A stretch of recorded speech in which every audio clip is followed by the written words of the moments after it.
Hola chicas, estoy currando en el taller y me he tomado un café y mientras que me tomaba el café pues he hecho mi donación y sienta fenomenal. Es que ya solo por eso merece la pena. Y además no quieren que lo hagamos. ¿Sabes qué le den? No quieren.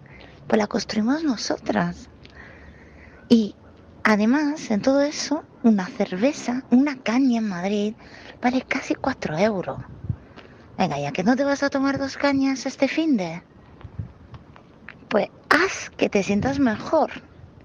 Me ha sentado genial. Y mira que tengo curro hoy, ¿eh?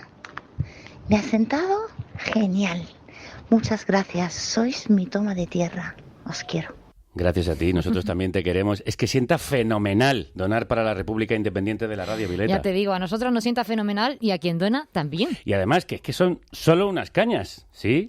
Piénsalo así, porque por lo que valen las cañas madrileñas estás haciendo posible un periodismo que es la caña, un periodismo que además muchos no quieren que exista. Bien, de la presidenta madrileña que hizo de las cañas y los bares su programa electoral hablamos hoy. Dale, Kelu. Welcome to Carne Cruda y algo. Join us for danger, excitement, innovations and... ¿Cómo es posible que Ayuso esté al borde de la mayoría absoluta después de las muertes en las residencias, de los peores datos de Europa en la pandemia, del Zendal y de la mordida de su hermano? ¿Es que la mayoría de madrileños son fachas? ¿Son zombies? No, pero sí. No son tanto los madrileños como el medio, los medios. Es el aire irrespirable de Madrid, de su ecosistema mediático y su cloaca periodística, que es contagioso como el hongo de The Last of Us.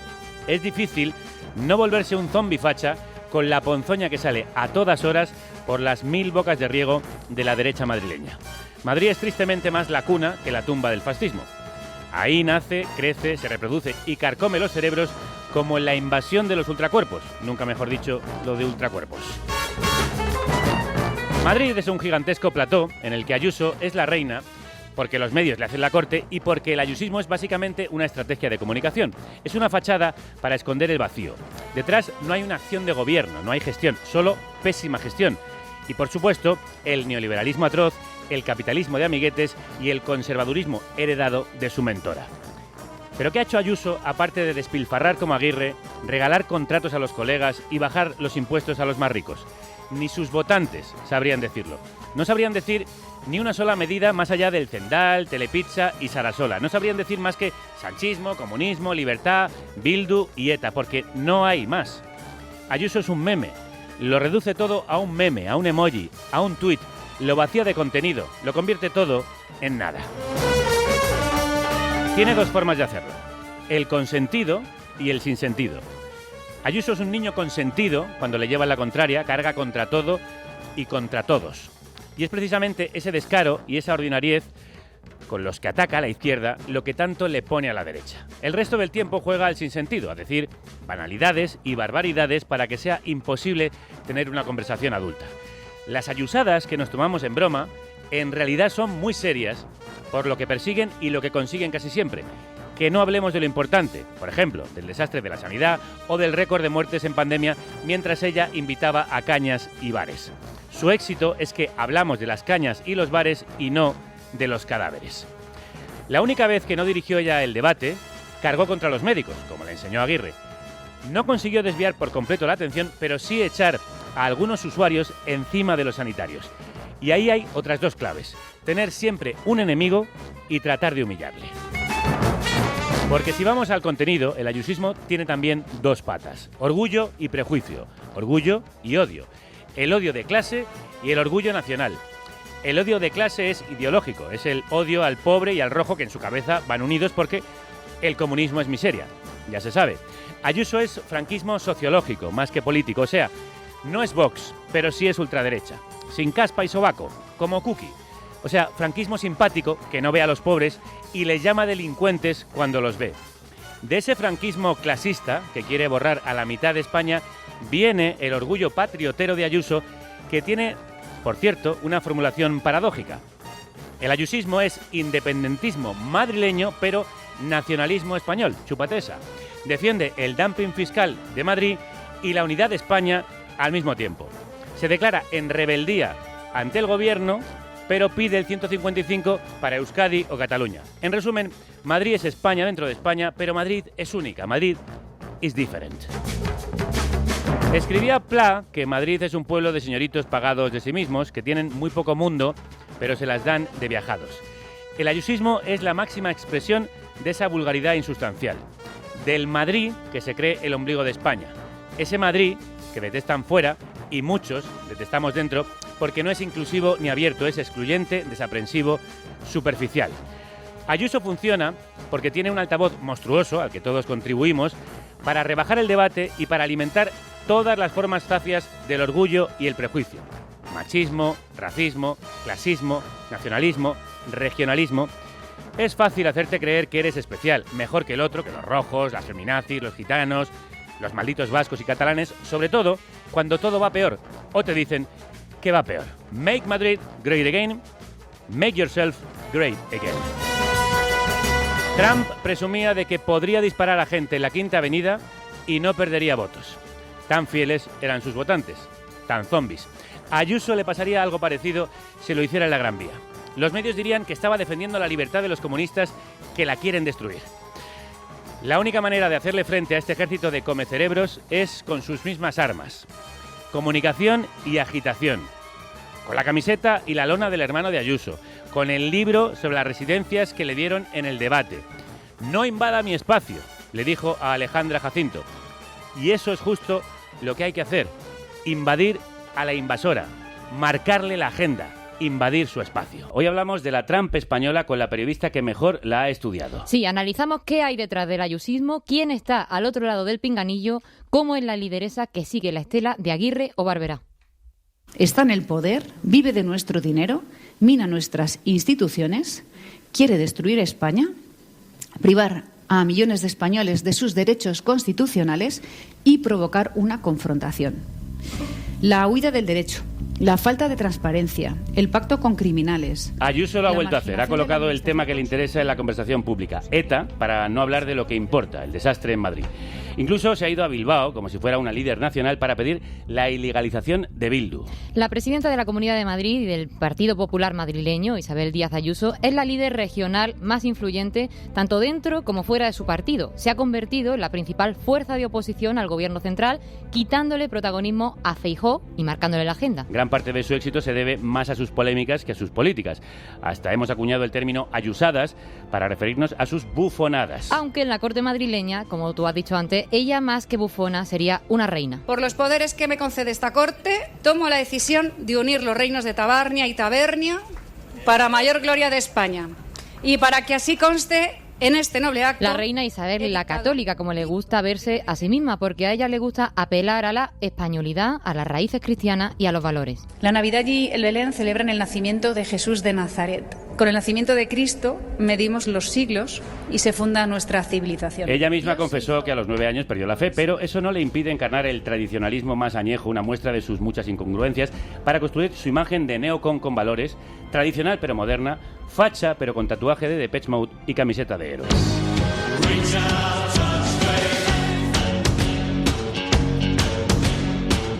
La mesías personal de la derecha ultraderechizada. Porque detrás de esa pantomima de la torpeza, la ignorancia y la desfachatez se esconde una minuciosa estrategia de comunicación, una estrategia que seduce cada vez más al electorado. Por esa mezcla de agitación y propaganda que examina Alicia Gutiérrez en el libro Porque me da la gana, Ayuso, la nueva lideresa, publicado por ACAL, que es lo más parecido a una tesis doctoral que se ha escrito sobre la presidenta madrileña. Proclamando que la libertad consiste en vivir a la madrileña, Ayuso logra borrar literalmente del mapa datos que en sí mismo ponen en peligro su discurso libertario. Fiel seguidora de lo que politólogos y sociólogos denominan estrategia de la crispación, sigue el sendero que condujo a Donald Trump a la cúspide. Trump expresaba unas opiniones escandalosas presuntamente no aptas para el discurso público. Hablando sin complejos, la presidenta abre en ocasiones debates que se marchitan cuando interesa que otro asunto tome el relevo del anterior. Me da igual, me encanta, Me da igual la canción del amiguito de Ayuso, Mario Vaquerizo, podría ser un himno que cantase perfectamente ella. Recibimos a Alicia Gutiérrez con esta canción, compañera en Infolibre. Crudos días, bienvenida. Buenos días, gracias por estar aquí. ¿Por qué me da la gana? Porque me da la gana. ¿Por qué ese título? Bueno, porque es una frase literal de ella, hizo en un meeting donde si quiero ir a misa porque me da la gana, o si quiero ir a los toros, voy a los toros, tal, porque me da la gana. Porque uno de los grandes éxitos de Isabel Díaz Ayuso ha sido el conseguir que se incruste en el cerebro social la idea de que ella es la Dalí de la libertad. Que la libertad solo se consigue haciendo lo que ella considera que hay que hacer. Entonces, claro, es una preciosa alfombra, como esas de ¿cómo se llama? IKEA, ¿no? De libertad. Imaginaros que en la puerta pone libertad y tú dices, pero debajo ¿qué hay? Polvo, basura, miseria. Pues eso es lo que ha conseguido, que no se vea qué hay bajo la preciosa alfombra de la libertad. En eso sigue la estela de Aznar, que decía, ¿quién me va a decir a mí cómo tengo que conducir, las copas que me tengo que tomar? Yo conduzco como me da la gana. Sí, con una diferencia, fíjate que me ha preguntado alguna vez algún amigo, amiga o compañero de las ayusadas, de tal, y yo siempre he pensado que... pensando en la comparación con Aznar y en la equiparación con Aznar, en que hay un cierto toque machista cuando nos reímos de Ayuso. Es que fíjate lo que ha dicho, lo que da, y tú dices, y tú piensas, nadie se reía de Aznar cuando ponía los pies encima de la mesa con el presidente de Estados Unidos, o impostaba un acento americano hablando castellano. Bueno, ahí hubo una cierta risa, ¿eh? No, nadie decía Aznar es tonto, nadie lo decía, nadie. Con Rajoy sí se dice, que tenía sus rajolladas. Bueno, pero bueno, a lo mejor es que los tontos somos los que nos centramos ahí, en vez de coger el pico y la pala y cavar y ver qué hay debajo. ¿Qué es lo que has hecho tú? Enseguida entramos de lleno a analizar el retrato que haces de la presidenta madrileña en este libro, pero antes, tú eres una de las personas que más ha cubierto la actualidad de la líder del PP en Madrid y te queríamos preguntar, ¿te ha resultado fácil o difícil recopilar y sintetizar toda la información y el ruido que rodean a la presidenta? Bueno, una corrección por mi parte. Más que la actualidad, es decir, que eso lo llevan los compañeros que están centrados en la Comunidad de Madrid, yo me he dedicado más a ver, bueno, se llama en fino periodismo de investigación y en vasto, pues un poco periodismo de marrones, ¿no? Claro, y entonces no, sí, lo digo porque tienen todo mi respeto los compañeros que hacen la información diaria sobre la Comunidad de Madrid. ¿Que me ha costado trabajo? Bueno, a mí me habría encantado entrevistarla para el libro. No fue posible, se lo trasladé a su equipo de comunicación más cercano y no hubo forma, no me dijeron nada.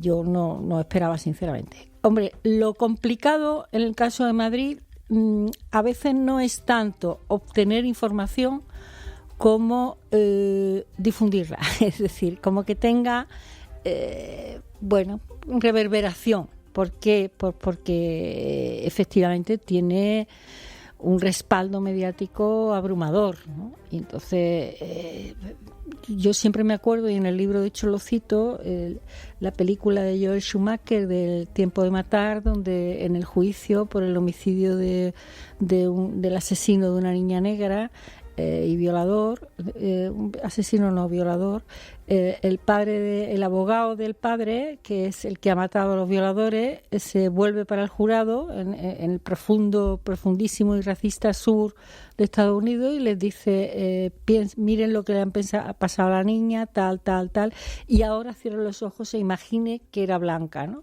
Pues tú solo tienes que cerrar los ojos e imaginar qué pasaría si el presidente del gobierno central o cualquiera de sus ministros contrata con su hermano. ¿Qué pasaría, no? ¿Qué pasaría si el número 2 de tu gobierno cobra el bono térmico para consumidores vulnerables? ¿Qué pasaría si a otro presidente autonómico de otro partido, del PSOE, de alguien a la izquierda del PSOE, de algún partido nacionalista, se le murieran más de 7.000 personas en residencias durante el COVID y se descubriera que había un protocolo firmado, es decir, firmado digitalmente además, que eso no admite ninguna falsificación, que prohibía derivar a los ancianos a los hospitales? ¿Qué pasaría? ¿Y de qué manera ella esquiva todas esas polémicas? ¿De qué manera el ruido la beneficia a ella? Bueno, pues porque aparte de tener un gran aparataje mediático y económico, que son aliados, yo creo que es una persona de gran inteligencia comunicativa y ha aprendido una cosa que descubrí hace no demasiado, que se llama parresia, que es el hablar, que la gente te perciba que hablas de forma clara, contundente, queriendo decir lo que sientes y sin ningún obstáculo. Y con mensajes cortos que pueden entender todo el mundo, y no solo aquellos no sé si os acordáis de aquel chiste de Faemino y Cansado de que va, yo leo a Kierkegaard. Sí. Pues eso, hay políticos que hablan o creen que deben hablar, escribir y tal para los que leen a Kierkegaard. Y hay otros que dicen, no, yo tengo que utilizar un lenguaje y una comunicación que la entienda todo el mundo. Uh-huh.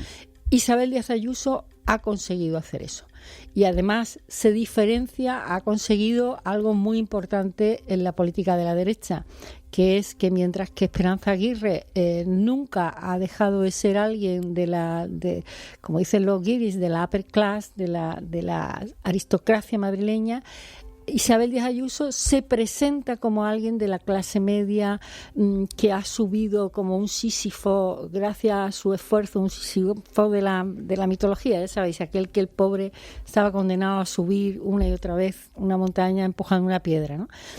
Ella ha conseguido transmitir una imagen de clase media chulapa cuando en realidad, pues hombre, no es así. Es decir, alguien que con 30 años ya está ganando 4.000 euros al mes en el año 2008 en una asociación que se llama Madrid Network, que ya lo publiqué el otro día, le ha costado a la Comunidad de Madrid 50 millones porque han dejado de pagar las cuotas de un préstamo que tenían que pagar, pues, y que le ha donado a su familia un piso en uno de los distritos más caros de la ciudad, por cierto, donación que evitó que le embargasen el bien inmueble a sus padres y que no pasó nada, ¿no? Porque además tiene una suerte, otro factor de lo que me preguntabais, aparte de los medios y la clase pudiente aliada y grandes compañías, tiene una gran suerte judicial.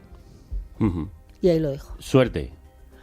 He dicho y ahí lo dejo, porque es verdad que yo sí soy ultra conservadora en una cosa, que procuro solo publicar aquello de lo que tengo datos verificables, y entonces es complicado. De momento tengo pocos datos. Por ejemplo, pues, yo qué sé, sí, que el juez que lleva a Púnica, su hijo lo fichó el Gobierno de Madrid. Pues sí, es verdad, lo fichó antes de que hubiera aprobado la oposición. Que el juez de refuerzo del juez de Púnica, el caso de, uh-huh, da clases en un centro universitario que es propiedad de la Comunidad de Madrid. Bueno, eso es suerte. Absolutamente, claro.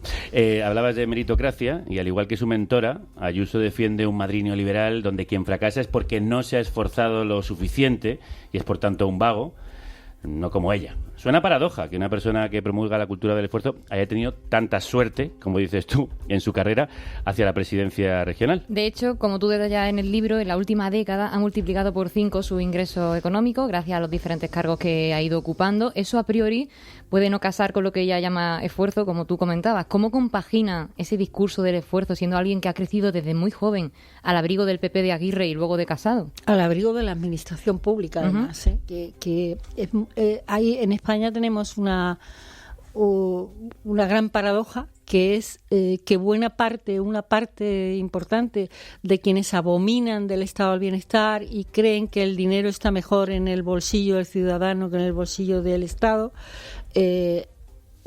es gente que ha prosperado gracias al Estado, ¿no? Entonces... que luego lo quieren dinamitar. Y que critica las paguitas, claro, ¿no? Eso es, las paguitas, ¿no? Las paguitas, los mantenidos, los subvencionados. Cuando tú dices, pero ¿cómo que los mantenidos y los subvencionados? Y hasta cierto punto, ser asesor de un consejero, sea cual sea, tener un escaño, todo eso es vivir al amparo y al abrigo, como tú decías, del Estado, ¿no? De la administración pública. Sí, son estos defensores de la libertad que en realidad son liberticidas, porque acaban con lo público, que es lo que mantiene a los vulnerables, lo que permite la igualdad que garantiza esa libertad. Sin duda es la palabra que más define a Ayuso, libertad, la piedra angular sobre la que se cimenta su discurso y éxito políticos. En 2021, cerca de 1.700.000 personas eligieron su papeleta en la Comunidad de Madrid, y esto es casi 1 millón de votos más de los que recibió 2 años antes, en 2019. Y en ese concepto ha auspiciado su catálogo de medidas. La libertad es, entre otras muchísimas cosas, la sociedad que nos hemos dado en la Comunidad de Madrid. Puedes cambiar de pareja y no volver a encontrártela nunca más. Eso también es libertad. Es una forma de entender la vida, de pelear, de luchar, de madrugar, de sufrir, de pagar muchos impuestos todavía. La defensa de la tauromaquia es hoy más que nunca la defensa de la libertad. Así que también podemos decir que la libertad es aceptar empleo basura y vivir precariamente. Libertad es poder ir a corridas de toros mientras se confinan barrios enteros. Libertad es poder darle a los niños y niñas bollería procesada y refresco con ingentes cantidades de azúcar frente a los tiranos que quieren que se coman más sano. Libertad es también dejar iluminados los escaparates en plena crisis energética mundial. De hecho, ha retorcido tanto el concepto de libertad la líder madrileña que resulta hasta inquietante. Repite y repite que en Madrid no hay clases sociales. O sea, que sin trabajo o con un empleo basura, sin opciones de adquirir una vivienda ni expectativas de mejoría, cualquiera será tan libre como el más rico de ese tapiz de 6,64 millones de habitantes. ¿De qué manera funciona el uso de la palabra libertad, el concepto de libertad, casi como un concepto vacío en el que puedes meterle cualquier cosa? Pues el día que se averigüe eso, quizás sea el día en que puedan vencer claramente en las elecciones a alguien que no sea como Isabel Díaz Ayuso, o entenderemos por qué ganó Donald Trump, por ejemplo. Pero mira, hay una cosa que la quería decir y que enlaza con esto, y que al principio decías tú, Josep Pla decía que los madrileños, bueno, estos señoritos, tal. Hombre, yo en absoluto creo que los madrileños se crean señoritos, que por cierto Josep se refería a la clase, digamos, más pudiente. Josep Pla, por cierto, debería haber sido un poquito más prudente, porque un señor que le entrevista a la enorme periodista y escritora Montserrat Roig, y lo que hace es ponerse a decirle lo bonita que tiene las piernas, pues tampoco es un ejemplo de... Claramente no. Pero bueno, no es un ejemplo. Pero quiero decirte que eso de... Es que los madrileños son señoritos, no.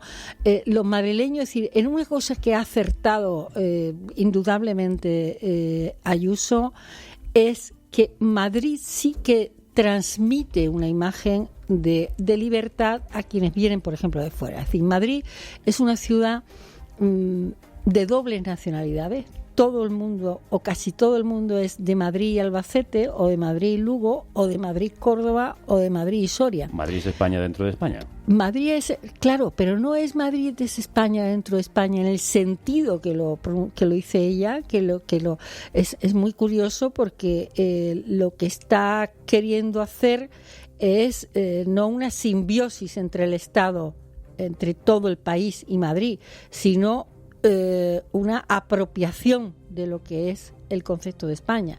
De España solo es Madrid, ¿vale? Y eso en absoluto es así. Es decir, uno de los agujeros del discurso de Isabel Díaz Ayuso, en mi opinión, es que es la más españolista del mundo, pero luego en tributación, es decir, en política fiscal, que es la clave. Es Es decir, un Estado no puede garantizar derechos a sus ciudadanos si no tiene una política tributaria correcta. Y ahora, si queréis, explico qué es, en mi opinión, correcta. Equitativa. Equitativa, claro, equitativa y progresiva. Es decir, eso es, que quienes tienen menos paguen menos y quienes tienen más paguen más, ¿vale? Porque el Estado es el único que puede proporcionar alivio, amparo y abrigo a quienes tienen menos, ¿no?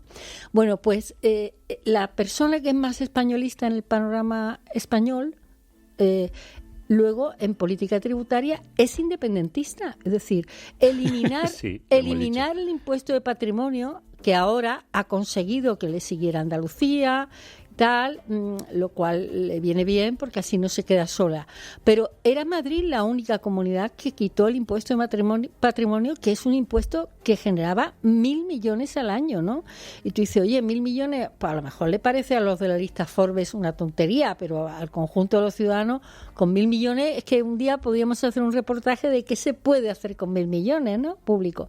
Y entonces nadie, es decir, yo creo que, por ejemplo, la oposición no ha sabido mostrar esa enorme paradoja, esa enorme contradicción que hay entre un nivel españolista de todos los vascos son malos, los catalanes, y ya lo llevas al extremo de ETA existe y tal, ¿no? Y los catalanes malísimos, pero luego llamo a un grupo independentista catalán para que me haga parte del documento que tengo que entregarle al Ministerio sobre armonización fiscal, ¿no? Eso es muy fuerte, lo que cuentas ahí en el libro. Claro, el Instituto Ostrom, ¿no? Porque además el Instituto Ostrom es muy curioso porque aquí yo creo que eso demuestra cómo el dinero une más que las banderas, ¿no? Entonces, el Instituto Ostrom es gente de la derecha independentista catalana, ¿vale? Es que cuando hablamos del independentismo parece que todos son unos rojos rojísimos, pero no, es que el independentismo catalán hay una corriente muy importante, bueno, todo lo que viene de CiU, del PDeCAT y de Junts, ¿no? Y eso no les ha importado. Es decir, este grupo no es que solo sean independentistas, es que en el año 2016 promovieron un manifiesto independentista, ¿no? Que firmó, por cierto, Quim Torra, ¿no? Y tú dices, oye, sí, un manifiesto independentista que, por cierto, tuve que recuperar gracias a las máquinas del tiempo porque había desaparecido del mapa. Y con esos 1.000 millones que comentabas del impuesto de patrimonio y esa contradicción, ese dumping fiscal de soy nacionalista española, pero a la vez no, se podrían subsanar datos muy malos que tiene Madrid, siendo la comunidad más rica en sanidad o educación. ¿Cómo consigue ella que se tapen todos estos malos datos en sanidad y educación en Madrid? Lo hemos visto hace muy poco. Es decir, hay un informe que dice que el estado de sanitario, es decir, el estado del bienestar físico de los madrileños está muy bien, y ella consigue, y su gobierno consigue, vender ese informe como que la sanidad madrileña es de las mejores. Y tú dices, no, mire usted, a ver, eso es como decir, es que los niños de 10 años en general son muy sanos, y dicen, no, pero ergo el sistema de pediatría es buenísimo. Y tú dices, no tiene que ver. Es decir, un niño de 11 años generalmente es sano, con independencia de que el pediatra lo vea tarde un mes para darle una cita o tarde un año. Estoy hablando metafóricamente, no con datos reales. Pues, pero ella lo ha conseguido y lo consigue, volvemos a lo mismo del principio, porque tiene unas grandes alianzas que además, la izquierda ha dejado que fuesen prosperando, y ya está.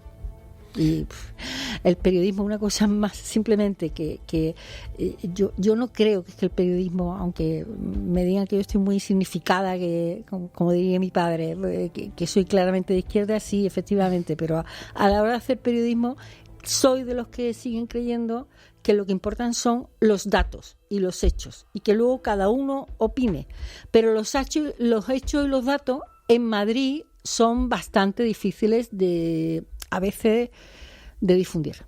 Los datos nos dicen, por cierto, que este lunes hemos conocido que el Gobierno de la Libertad duplicó el gasto público en conciertos y contratos con la sanidad privada en 2022. Sí, en la comunidad que tiene la renta per cápita más alta y que, sin embargo, tiene los peores datos de médicos por habitante, o, como hemos dicho, los peores datos en pandemia de toda Europa.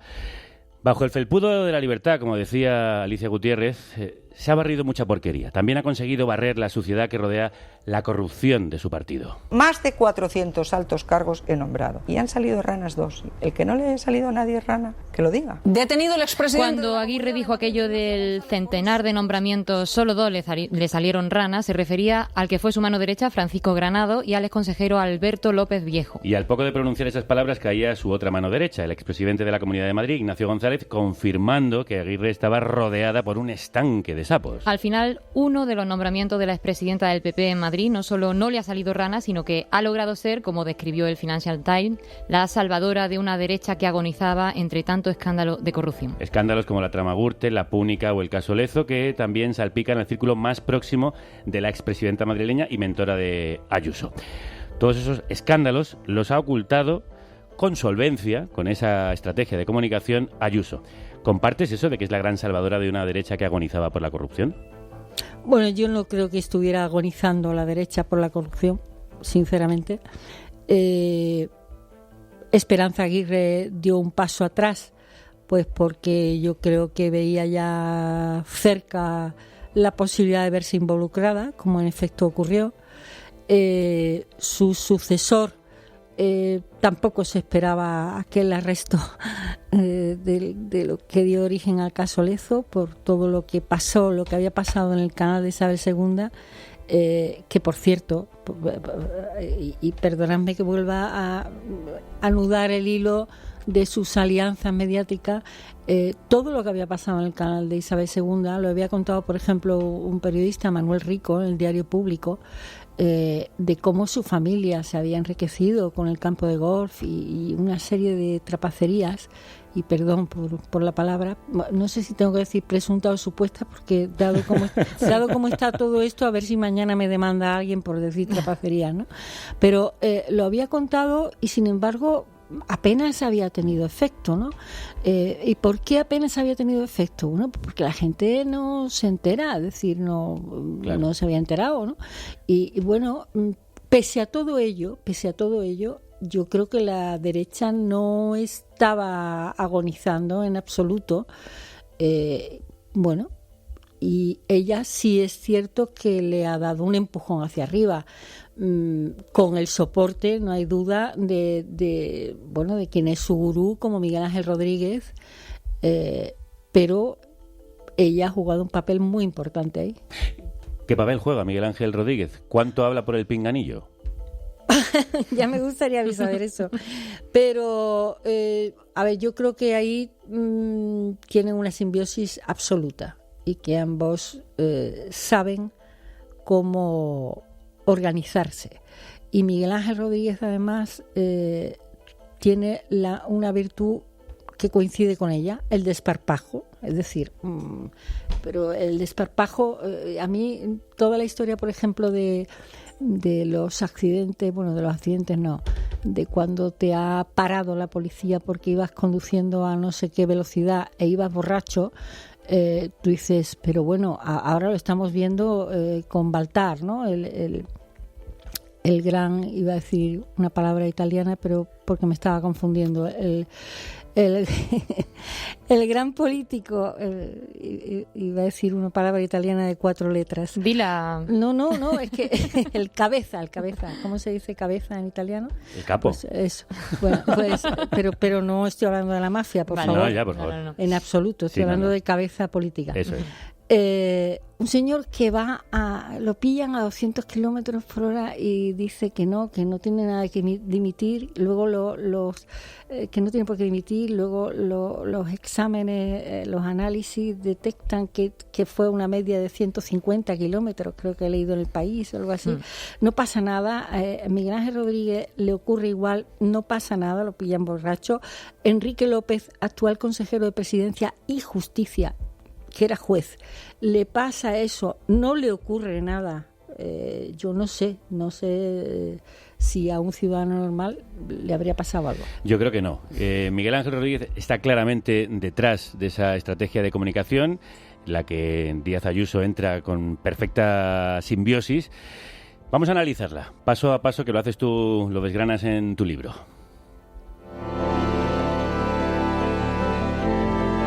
En lo que respecta a Díaz Ayuso, parece innata su capacidad para ajustar el matiz del discurso como el camaleónico Leonard Selig de la película de Woody Allen, o para convertirse en lo que los rusos llaman prisposoblenets, persona dotada para la aveniencia y la adaptación, que entiende intuitivamente lo que se espera de ella y ajusta sus creencias y su comportamiento conforme a ello. Ya lo has dicho y aquí también lo hemos repetido, incluso hemos admitido que hemos caído en el error de menospreciar las ayusadas, cuando en realidad eso forma parte esencial de su estrategia de comunicación. Como yo decía, eso que parece una broma es lo más serio de todo ello. Sí, pero... No es una inconsciente. No, para nada. Y esa capacidad de adaptación que tiene, soy incapaz de repetir la palabra en ruso porque me costó incluso transcribirla. La aprendí gracias a una entrevista que leí y dije, esta palabra es genial para ella, ¿no? Pero hay un problema con Ayuso, que es que se libra muchas veces de las preguntas que no sé cómo respondería. Es decir, por ejemplo, antes ha salido la figura de Isabel la Católica, ¿no? Uh-huh. ¿Qué pasaría si le preguntáramos a Isabel Díaz Ayuso, oiga, su adorada Isabel la Católica fue la reina que primero, es decir, que dictó la expulsión de los judíos y que dictó la expulsión de los moros andaluces de lo que era al-Ándalus, y no pasó nada? Es decir, usted dice Isabel la Católica, una reina estupenda, y está metiéndose con quienes a lo mejor defienden a los palestinos, diciendo que son antisemitas, cuando usted toma como icono histórico a la principal antisemita que ha habido en España, que entonces todavía no era España, pero bueno, era Castilla, ya iba camino de ser España. Bueno, pues es que son preguntas complicadas que no se le hacen. Claro. ¿Nadie le hace esas preguntas complicadas a Ayuso? No, mira, hubo una entrevista donde le preguntaron cuál era su libro favorito y ella dijo que Las uvas de la ira, de John Steinbeck. O sea, que no hay libro más anarquista, más rojo. Las uvas de la ira fue un libro que estuvo que dio pie a una película fascinante, un clásico, sobre el éxodo de los jornaleros y los obreros del este hacia el oeste. Eso que luego retrató maravillosamente el fotógrafo Walker Evans, ¿no? Bueno, ese libro estuvo prohibido en partes de California porque lo consideraban poco menos que comunista, ¿no? Y era su libro favorito, que por cierto, cuando una cosa que, y acabo ya, que la izquierda, a lo mejor los partidos de oposición no han sabido poner sobre la mesa, cuando ella habla de que la política de tributación que quiere el PSOE o que quiere Más Madrid o que quiere Unidas Podemos es social comunista, nadie le ha recordado, oiga, Estados Unidos, que jamás se ha acercado siquiera a lo que es la idea del socialismo, no ya del socialismo comunista, sino de la socialdemocracia, mantuvo una política tributaria hasta los años 80 brutalmente progresiva y progresista, gracias a la cual mantuvieron el estado del bienestar.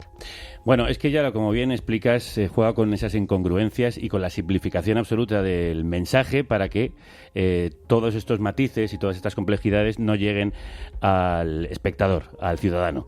En esta estrategia de comunicación calculada al milímetro nos topamos con algunos de los principios de la más retorcida propaganda. Principio de enemigo único. Llevo denunciando desde hace meses que Pedro Sánchez quiere cambiar España por la puerta de atrás. Pedro Sánchez cree que la ley, las instituciones y el Código Penal están a su servicio. Esto ya no se trata de izquierda o derecha. Esto se trata de libertad. Y esto ya es o Sánchez o España. Principio de la vulgarización. Si lo aplico o no, bueno, yo creo que presido la comunidad autónoma que más años ha estado gobernada por mujeres. Hoy somos el motor económico de España y el motor político. Y no nos ha hecho falta hasta ahora nada de esto, pero si es necesario, pues mañana lo que podemos hacer a través de la autodeterminación de género es irme con mi vicepresidente, que puede ser mi nueva vicepresidenta, con mi consejero de Justicia, que se convertirá en mi nueva consejera, tendremos a Enriqueta López y Enriqueta Osorio. Principio de la transposición. Culpar a los adversarios de los propios errores. Mi respeto a los manifestantes. Madrid es un lugar de libertad donde tienen cabida todas las manifestaciones legales. Otra cosa es la manifestación de ayer, que no fue en defensa de la sanidad pública, sino para buscar un nuevo liderazgo de izquierdas, en este caso de ultraizquierda, en la Comunidad de Madrid, debido a la debacle que va a sufrir el Partido Socialista. ¿Cómo ha conseguido convertir a la izquierda en lo que ya llama el sanchismo en ese enemigo totalitario, autoritario que está acabando con el estado del bienestar, de las autonomías, con el constitucionalismo? Bueno, no voy a citar cabeceras, pero solamente tienes que ver las aperturas de los periódicos de papel, algunos, y sumarlos y decir qué porcentaje representan sobre el total. Pues son un porcentaje muy amplio, ¿no? Porque, bueno, y ahora ya en las televisiones ni os cuento lo que está pasando, ¿no? Es decir, cuando tú vas... en el libro también hablo de un ejemplo, una fábula que no conocía, que es la de la rana en ebullición, ¿no? Es decir, si tú metes una rana en agua que vas calentando progresivamente, cuando llega a ebullición ya no puede salir. Bueno, pues eso es lo que ha hecho la derecha neoliberal en Madrid, ¿no? Es decir, vas subiendo la temperatura, vas convenciendo al electorado, vas dotándote de tus aliados, un gran ejército que va con la estructura de los romanos, de la testudo romana, todos ellos protegidos bajo el mismo escudo, ¿no? Y cuando ya el agua ha llegado al nivel que provocó la manifestación, la macromanifestación por la sanidad, pues tú eres el rey. ¿Esta distopía que ha creado Isabel Díaz Ayuso, en la que la izquierda es pija e inquisidora, funciona fuera de Madrid? Yo creo que no. Yo creo que no funciona especialmente fuera de Madrid, pero esa es otra parte de su éxito. Y ahí me refiero a lo de cómo se ha distanciado de la imagen aristocrática de Esperanza Aguirre para poder presentarse en barrios y en zonas y en pueblos donde la gente no son precisamente eso, de la lista Forbes de los más ricos, y presentarse como alguien que es a quien tienen que votar. Es decir, es un fenómeno que enlaza con la derecha más extrema. Es decir, cuando uno se pregunta por qué ganó Le Pen en Marsella, que era un escenario de toda la vida de la izquierda, porque es una ciudad obrera, bueno, pues que cuando tú convences a los ciudadanos de que lo malo son los de fuera, lo malo son los más pobres, y que la izquierda lo que está haciendo es gastarse el dinero tuyo y tal, bueno, pues has tenido un éxito. Yo creo que fuera de Madrid a Isabel Díaz Ayuso se la percibe como alguien que quiere ser la jefa del Partido Popular. Uh-huh. Y ya veremos qué ocurre el día 28 en función de quién gane, es decir, de qué ocurra en Valencia, qué ocurra en los municipios, en capitales como Sevilla, por ejemplo. Tiene que ver también, imagino que otros varones, pues como el presidente de Andalucía, a lo mejor están poniendo las barbas en remojo, no lo sé. Bueno, pues vamos a hablar de esas guerras internas por el control del Partido Popular. Somos el mismo proyecto, el mismo partido, esta es su casa, esta es su cuna, nacimos juntos políticamente. Pues como hermanos desde entonces, son 17 años juntos. Yo conozco a Isabel hace ya casi 20 años. Conozco a su familia, conozco a su madre, conozco a su hermano. Una familia extraordinaria y una hija y una hermana que merece la pena. Que le han atacado, que no han podido con ella y que no van a poder con De llamarse hermano a encarnar una batalla fratricida por el poder. Por esa pugna, en apenas unos días, Pablo Casado fue forzado a marcharse de Génova por la presión de los medios. Sí, la connivencia de la prensa de derechas con Ayuso ha llegado a tal extremo que no solo se obvió el escándalo de las mascarillas, sino que la retrató como la víctima y a Casado, el denunciante, como el agresor. ¿Subestimó Casado a Ayuso en su envite por el caso de su hermano y las mascarillas? Subestimó a Ayuso y subestimó hacia dónde va la derecha económica y mediática de España. Por cierto, claro que eran hermanos, también lo eran Caín y Abel, o sea que no hay ningún problema en eso. Bueno, Ayuso le disputa el control del relato a Feijóo ahora, después de haberse quitado en medio a Casado. Le manda al líder de su formación recaditos frecuentes para que no se desvíe de la línea que ella marca, como cuando le hizo rectificar después de que el líder gallego anunciara que iba a pactar el desbloqueo del Poder Judicial. Y yo creo que hay que ser fuertes para no dejarse llevar por ese rodillo totalitario en el que te imponen y no pactar miseria, insisto, porque y el último recadito se lo envió ayer mismo en el foro ABC. Estoy en posición de apoyar al líder del Partido Popular, que tiene una única... tenemos todos una única oportunidad de cambiar las cosas. ¿Tiene Feijóo una única oportunidad? Si no gana en este año, ¿Ayuso dará el salto? Si no gana el domingo, quieres decir. Bueno, el domingo o ya a finales de año, las generales. Yo es que creo que lo que pase el domingo va a ser muy relevante dentro del Partido Popular. Muchísimo. Y que por eso Díaz Ayuso... ¿por qué convierte a Bildu y ETA en el centro de su campaña en lugar de hablar de política autonómica, de lo que hace y de lo que no hace? Primero, porque ya lo hablábamos antes, desvía el eje, la agenda de debate a donde a ella le conviene. Y segundo, porque la equipara, es decir, ya dijo ella lo de mi rival es Pedro Sánchez. Si alguien considera que el presidente del gobierno es su rival, lo que quiere decir es que se está equiparando en ese momento al líder del partido, que es el único que compite con Pedro Sánchez, en este caso, ¿no? ¿Qué ocurre el domingo si al PP le van las cosas bien, por ejemplo en Madrid, pero no necesariamente, es decir, no consigue gobernar en Valencia, no consigue quedarse con grandes capitales que ahora mismo están en manos de la izquierda? Yo creo que lo tendrá muy mal Feijóo, muy mal. ¿El PP Nacional quiere o necesita a Ayuso? O sea, ¿le conviene más que le perjudica? ¿Ayuso le hace el juego sucio al PP? Esto es como el yin y el yang, ¿no? Quiero decir, el Partido Popular quiere librarse de Vox, ¿vale? Pero al mismo tiempo necesita a Vox. Entonces, ¿quién aúna? ¿Cómo se hace? ¿Cómo se llamaba el dios griego o romano? No me acuerdo, que tenía dos mitades de la cara, que una miraba para la izquierda y otra para la derecha. Jano. Pues claro, aquí es como si Feijóo fuera la mitad izquierda de Jano y Ayuso la mitad derecha de Jano. Claro, y siempre en el Partido Popular, a diferencia del PSOE, en mi opinión, ha tenido siempre un acierto, que es ser una fuerza centrípeta y no centrífuga. Es decir, ha conseguido atraer a gente que a lo mejor no estaba de acuerdo con ellos, en la política en relación a la Iglesia católica, o en relación al aborto, o en relación a políticas sociales, pero que estás de acuerdo conmigo en la economía, ven para acá.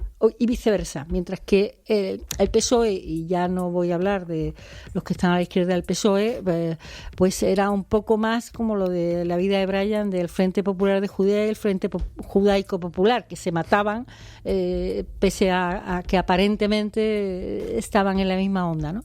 Y entonces sí, es el yin y el yang y el dioja, ¿no? Necesitamos mirar hacia el centro derecha moderado y decirle: nosotros somos los que os representamos, pero sin romper con esa extrema derecha que el propio Partido Popular ha alentado, ¿no? Es decir, porque es que es tremendo, ¿no?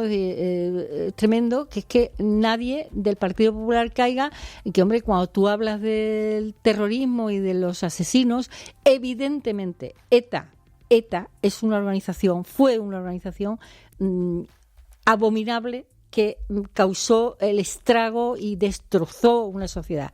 Pero, oye, aquí España aceptó y perdonó a gente como el señor Fraga, ¿no? Que había sido ministro en gobierno que mataban a gente, gobierno que mataba y que ejecutaba a gente simplemente por sus ideas, ¿no? Ha conseguido pasar por todas las crisis, esconder debajo del felpudo su mala gestión en la sanidad, los muertos en la pandemia, en las residencias, la mordida de su hermano, los escándalos que ya tenía con su familia, e imponer políticas neoliberales utilizando a la izquierda como el enemigo a batir. ¿Ayuso es imparable, es imbatible? Creo que ni en la vida ni en la política se puede asegurar eso de nadie. Gente que, bueno... ¿Qué o quién puede derrotarla? Pues yo creo que puede derrotarla la realidad. Es que parece que suena un poco estúpido por mi parte y trataré de explicar a qué me refiero. Lo importante que hasta ahora, en mi opinión, no ha sabido hacer la oposición es que la gente comprenda qué es lo que ocurre. Es decir, que comprenda que no es que la sanidad, el sistema sanitario esté mal porque ha caído del cielo o ha venido del infierno, sino porque hay una serie de políticas que lo estropean.